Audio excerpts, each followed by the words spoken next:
मला आता इथे काही पत्रकार आहेत, तर आपली परवानगी असेल तर त्यांना जर काही प्रश्न विचारायचे असतील तर विचारू देतात. चव्हाण साहेबांच्या पुढचं सीमित. कोणाला विचारायचं का?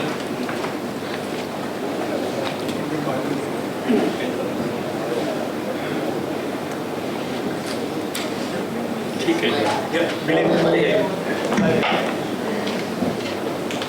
मला प्रश्न विचारायचा आहे की हा सिनेमा ची प्रोसेस सगळी आता तुम्ही सांगितली, पण सिनेमा पूर्ण झाल्यानंतर तुम्ही बघितलायत का रिलीज व्हायच्या आधी, आणि सिनेमाबद्दल तुमची प्रतिक्रिया काय आहे? बघितलेलं नाही, म्हणजे शूटिंग चालू असताना गेलेलो आहे मी सिनेमा. म्हणजे आत्ता जे आपण तुम्ही सगळ्यांनी पाहिलं तितकंच मला आत्तापर्यंत जबानी दाखवलं. आणि त्याला जोडून आणखी एक प्रश्न आहे, जसं आता एक सेकंड याचाच एक मला सांगायचं की ते एक असं असतं की एक कलाकृती घडती आपल्या प्रतिष्ठानामध्ये, आणि यावेळेला एक कलावंताला पूर्ण स्वातंत्र्य द्यायचं असतं ते रिसर्च आणि सगळ्या गोष्टीचं. एकदा व्हेरीफाय केल्या गोष्टी काय आहेत, मी तुम्हाला इथे सांगू इच्छितो की खरोखरच त्यांनी फक्त पहिला रशप्रिंट होता तो पाहिला, ताई पण आली होती, त्यानंतर ही नेवर आस्क्ड की या सिनेमाचं शूटिंग काय होतंय, यात तुम्हाला काय मांडायचं आहे, हे नोईंग फुल्ली वेल की यात एवढे राजकीय प्रवाह आहेत. सगळ्यात काही लोकांनी असं विचार की आपण आधी बघूया का, तर सुप्रियाताई असं म्हणाली आपण पहिल्यांदा सेन्सॉर करूया. That was a wonderful comment की जर सेन्सॉर होऊ द्या, ते सेन्सॉर झाल्यानंतर जे दिग्दर्शकाचं काम आहे ते लॉक होईल, मग आपण बघू चर्चा करायची ती फिल्म बघितल्यानंतर. मला वाटतं एवढं मोकळं स्वातंत्र्य मिळणं हा एक त्यांचा फार मोठा भाग होता. दुसरा आणखीन एक प्रश्न आहे याला जोडून. आता जसं सांगितलं की पवार साहेबांची खूप मदत झाली या सगळ्या प्रोसेस वेळी, पण ज्यावेळी पटकथा पूर्ण लिहिली गेली तर त्यात तुमचे काही इनपुट्स थेट होते का? कारण प्रत्यक्ष तुम्ही त्यांच्या बरोबर होता. नाही, फारसे नाही, कारण हे काम म्हणून साजूने केलं, त्यांनी खूप रिसर्च त्याच्यामध्ये केलेला होता. काही वेळेला जपानने काही गोष्टीच्या संबंधीची असा मी करतोय तर त्याच्यात वास्तव आहे ना एवढं विचारणा केली, त्याच्यापेक्षा जास्त कधी विचारणा केली होती. तेवढाच मर्यादित सीमित आम्हा लोकांचा संबंध आला. मला एक प्रश्न विचारायचा आहे की जॉर्ज फर्नांडिसवर एक मध्यंतरी एक ते कार्यक्रम झालेला, आणि त्यांच्यावर जॉर्ज फर्नांडिसवर सगळ्या लोकांनी लिहिलं होतं, समाजवादीतल्या सगळ्या कार्यकर्त्यांनी, नेत्यांनी. त्याच्यात मधु लिमयेने असं म्हटलं होतं की 70-80च्या काळामध्ये जे मराठी खासदार म्हणजे महाराष्ट्रातून दिल्लीत गेलेले जे खासदार आहेत ते बरेचसे अभ्यास करत नव्हतात किंवा त्या अनुषंगाने प्रश्न मांडत नसत. तर मधु लिमयेने जॉर्जना सांगितलं होतं की मराठी खासदार ही तिथे खानावळ झालेली आहे, महाराष्ट्राची खानावळ झाली आहे, तर तिथे तू असं करू नकोस, तर संसदेतलं कामकाज झाल्यावर तू ताबडतोब तिथे त्यांच्यात न रेंगाळता किंवा त्यांच्यात गप्पा न मारता वाचनालयात जा आणि तिथे जास्तीत जास्त वाच, आणि त्या अनुषंगाने तू एक चांगला संसदपटू होतो.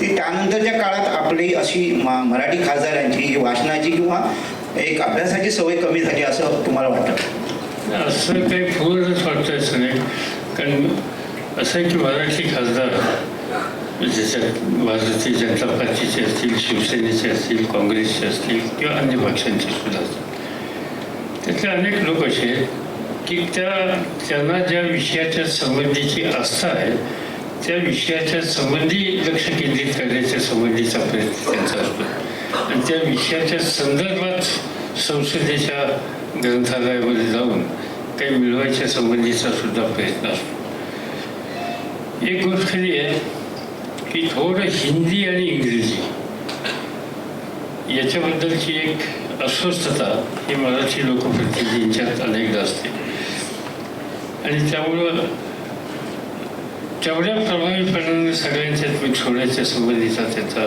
फारसा प्रयत्न असत नाही. पण मी काही लोक नवीन बघतो हल्ली. एक उदाहरण सांगायचं झालं तर संजीव नाईक हा नव्या मुंबईचा एक तरुण मुलगा आहे, MP आहे. मला नाही असं वाटतं की त्याच्या इतका संपर्क देशातल्या वेगवेगळ्या भागातून निवडून आलेल्या विविध भाषेच्या सदस्यांची त्याचा जो सुसंवाद किंवा संबंध होता तो फार क्वचितच बघायला मिळतो. तर असे काही लोक आहेत की जे सगळ्यांशी संबंध होतात. एक काळ असा होता की महाराष्ट्राचा लॉट म्हणजे तो एका पार्लमेंटमधल्या सेंट्रल हॉलमध्ये एका कोपऱ्यात बसलेला, त्याच्यानंतर संध्याकाळी एका ठिकाणी जमला होता. शक्यतो रमी वगैरे खेळण्याच्यामध्ये अतिशय कारण वेळच खूप असायचा ना, बाकी काही काम नसल्यामुळे, आणि त्यामुळे त्याच्यात आस्था दाखवण्याच्या संबंधित आता ते काही दिसत नाही. आता बरेच तरुण लोक वेगवेगळ्या क्षेत्रामध्ये काही ना काहीतरी करण्याचा प्रयत्न करत असतात. थँक्यू. मला वाटतं प्रश्न सगळ्यांचे संपले. महाराष्ट्राला पंतप्रधान होण्याची एक संधी कशी गमावली तुम्ही सांगितलं, पण अशीच एक संधी दुसऱ्यांदा आली होती, ही कशी गमावली, कशामुळे गमावली? त्याच्यावर फारशी चर्चा न केलेली म्हणजे सध्याचे दिवस हे असो. आणि आजही संधीच्या शोधात आहे महाराष्ट्र. Anyway, मला वाटतं हा एक प्रश्न आहे. हॅलो इथे हां प्लीज. हा चित्रपट मराठीत तयार केला आहे, तो हिंदीत करावा किंवा इंग्रजीत करावा असं तुम्हाला जास्तीत जास्त लोकांपर्यंत करण्यासाठी? जब्बार मराठा याचं उत्तर तुम्ही द्यावं. त्यांना हा चित्रपट मराठीत केलेला आहे, तो हिंदीमध्ये किंवा इतर भाषांमध्ये डब केला जाणार आहे का, किंवा जास्त लोकांपर्यंत पोहोचण्याचा प्रयत्न केला जाणार आहे? नाही, हा सिनेमा हिंदीमध्ये होणं जरा थोडंसं अशा करता म्हणजे ज्याबद्दल संगीत आणि पोवाडे वगैरे त्याचं एक्झॅक्ट भाषांतर होणं ना कधी कधी अवघड असतं. पण तुम्हाला ही फिल्म पाहताना लक्षात येईल की ही फिल्म सुरुवातीला 40 मिनिटं ही मराठी राहते, पण जे यशवंतराव दिल्लीला जातात ती फिल्म ऑटोमॅटिकली ती हिंदीमध्ये होते. त्यामुळे हिंदी आणि इंग्रजी हा त्याचा इंटिग्रल पार्टच आहे फिल्मचा. त्यामुळे मला असं वाटतं की परंतु तरीही आमचा प्रयत्न असा आहे की सबटायटल प्रिंट आत्ता इंग्लिश आता होईल.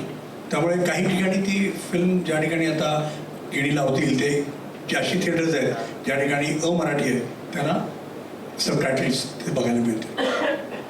आता आपल्याला वेळेचं बंधन आहे. एक शेवटचा प्रश्न आपण विचारणार आहेत आपण. बाबासाहेब, एक संधी आपली होण्याची दुसरी संधी येईल असं वाटतं का त्या निवडणुकीनंतर? असं आहे की आजची देशाची परिस्थिती जशी आहे, माझ्यासारख्याला असं वाटतं की या देशाला स्थिर सरकार पाहिजे. स्टॅबिलिटी नसली तर देशाला जबरदस्ती किंमत द्यावी लागेल, इकॉनॉमीला सुद्धा किंमत द्यावी लागेल, आणि त्यामुळं या सगळ्या गोष्टीच्याकडे संधी किंवा ऑपॉर्च्युनिटी या पद्धतीने आम्ही कोणी बघत नाही. Thank you sir. पवार साहब, मेरा एक सवाल है. ये जो फिल्म बनी है चौहान साहब के आदर्शों के ऊपर, उनके जीवन के ऊपर, राजनीति जो उनके समय में हुआ आप काफ़ी से जानते हैं.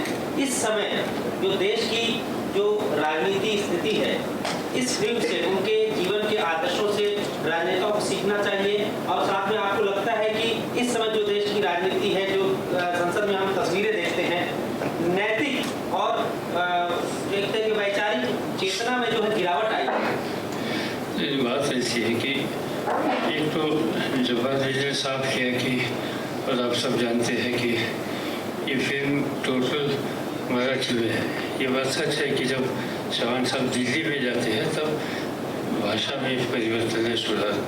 वहाँ अंग्रेजी भी आ सकती है, वहाँ हिंदी भी आ सकती है, मगर ये टोटल चौहान साहब का जो जीवन है वो देशवासियों के सामने जाने की आज स्थिति नहीं है. आज ये महाराष्ट्र तक सीमित है, और इसलिए इसका असर महाराष्ट्र में अच्छा नए पीढ़ी पर होगा, इस बारे में मेरे मन में बिल्कुल संदेह नहीं है. मगर इस तरह की जो लीडरशिप है, ये जो आदर्श है, ये आदर्श देश के सामने, नई पीढ़ी के सामने की जाने की आवश्यकता है. इस बारे में हमें सोचना होगा कि हम किस तरह से जा सकते हैं. थँक्यू. मला वाटतं ही परिषद संपण्यापूर्वी एक छोटासा सर तुम्हाला एक गमतीत प्रश्न विचारतोय की आता प्रत्येक जबाबदारी तुम्ही अगदी कार्यकर्त्यापासून ते संरक्षण मंत्री असो किंवा कृषी मंत्री असो, PCCIचे अध्यक्ष असो, या निर्णया भूमिका तुम्ही अगदी लिलाया पार पाडलेल्या आहेत, पेललेल्या आहेत. आता निर्मात्याच्या भूमिकेत तुम्ही आहात, तर इतर निर्मात्यांना जसं टेन्शन येतं तसं तुम्हाला आलंय का? की जब्बारची केस पार्टीकशामुळे झाली हे काही सांगायचं काही कारण नाही. त्यामुळे ती सगळी जबाबदारी त्यांनी घेतलेली होती, त्यामुळे आम्ही त्या उद्योगात पडलो नाही. Thank you very much.